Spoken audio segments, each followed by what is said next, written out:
My name is Elena. I'm a teacher, and I work at a school I love deeply. Teaching has been my passion for as long as I can remember. There's something magical about standing in front of a classroom, seeing young minds light up with curiosity and wonder. My students are my joy, each of them unique, filled with potential and dreams. Last year, a new teacher, John, joined our school. He was hired to teach math, and from the moment he arrived, it was clear he had a gift for it. His way of explaining complex concepts with humor and clarity made him popular among both students and staff. It wasn't long before we struck up a friendship. John was funny, warm, and easy to talk to. He had a way of making people feel at ease, including me. At first, our conversations were strictly about work, lesson plans, classroom challenges, and funny stories about our students. But over time, our talks grew more personal. We shared stories about our families, our dreams, and the challenges we faced outside of school. Spending time with John became the highlight of my day.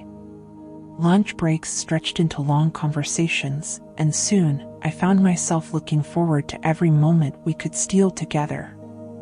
I thought I saw something in his eyes when he spoke to me, a spark, a connection, but he never said anything about his personal life that suggested otherwise. I assumed he was single, and the idea of us being something more than colleagues began to feel like a possibility. One evening, my phone rang as I was grading papers at home. "Hello, is this Elena?" a voice on the other end asked. "Yes, this is Elena. May I ask who's calling?" "This is Olivia," the woman said. "I'm John's wife." Her words hit me like a punch to the gut. I felt the world tilt beneath me. I didn't know he was married," I stammered. "I thought you should know," Olivia said. Her voice was calm, but I could sense the pain behind it. "I've seen how close you and John have become. I love him, Elena. I want to keep my family together." Her words left me speechless. She went on to tell me about their life together, their marriage of 5 years, and how she noticed a change in him recently. Tears stung my eyes as guilt and anger swirled inside me. How could John not tell me he was married? "I'm sorry," I said finally, my voice barely above a whisper. "I didn't know. He never told me." After the call ended, I sat in silence, replaying her words in my mind. The connection I thought I had with John felt like a betrayal. I thought about Olivia and the pain she must be feeling, and I knew I couldn't let this continue. The next day, I confronted John. "Why didn't you tell me you were married?" I asked, my voice trembling with a mix of anger and hurt. He looked at me, guilt written all over his face. "I didn't mean for this to happen," he said. "I didn't want to lose you, Elena. I was scared." "You were scared? What about Olivia?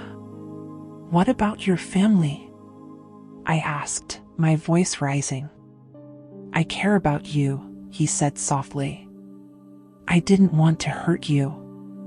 His words only deepened the ache in my chest. "John, you can't have both of us. You need to make a choice. But I can't stay in this situation. I can't be the other woman."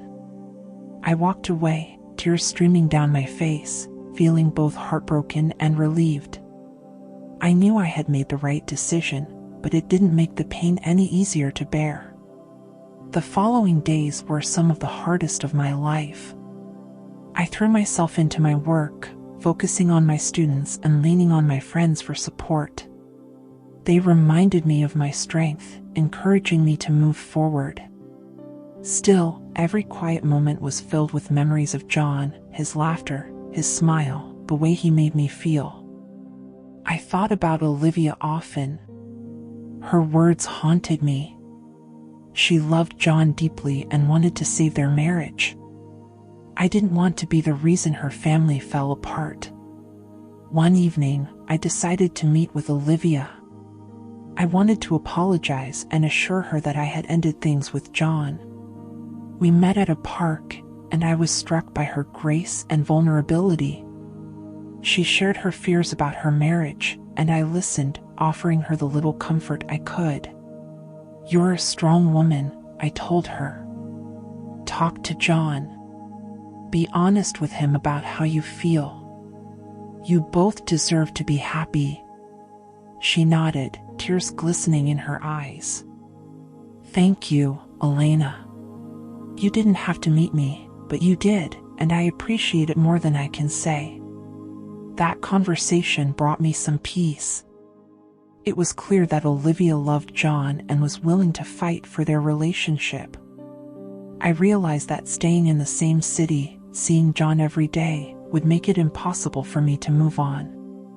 After much thought, I decided to resign from my job and start fresh in a new city.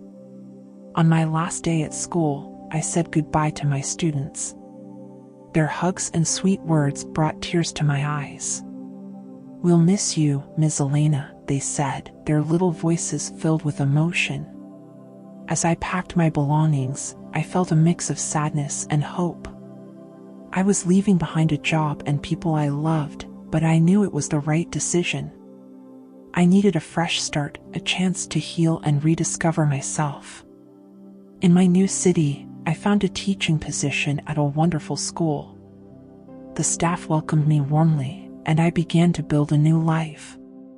Slowly but surely, I started to heal. One day, I received a message from Olivia. "I talked to John," she wrote. "We're working on our marriage. Thank you for stepping away and understanding. It means the world to me." I felt a sense of closure as I read her words. I replied, wishing them happiness and strength. As the weeks turned into months, I focused on my new life. I made new friends, explored the city, and found joy in teaching again. I realized that love is never simple. It's messy, painful, and complicated. But I also knew that I deserved a love that was honest and whole. One evening, as I walked through a park near my apartment, I felt a sense of peace. The air was crisp, and the sunset painted the sky in shades of gold and pink. For the first time in a long time, I felt truly content. I had learned so much from this experience about love, honesty, and the strength of the human spirit. I was proud of the choices I had made, even though they were hard. I knew that brighter days were ahead. As I continued walking, I smiled to myself. I was ready for whatever the future held. New adventures, new friendships, and maybe even new love. Life, after all, is a journey, and I was just beginning a new chapter. If you enjoyed this video and found it helpful, don't forget to like, subscribe, and share with others. Your support helps us keep creating valuable content. Thank you.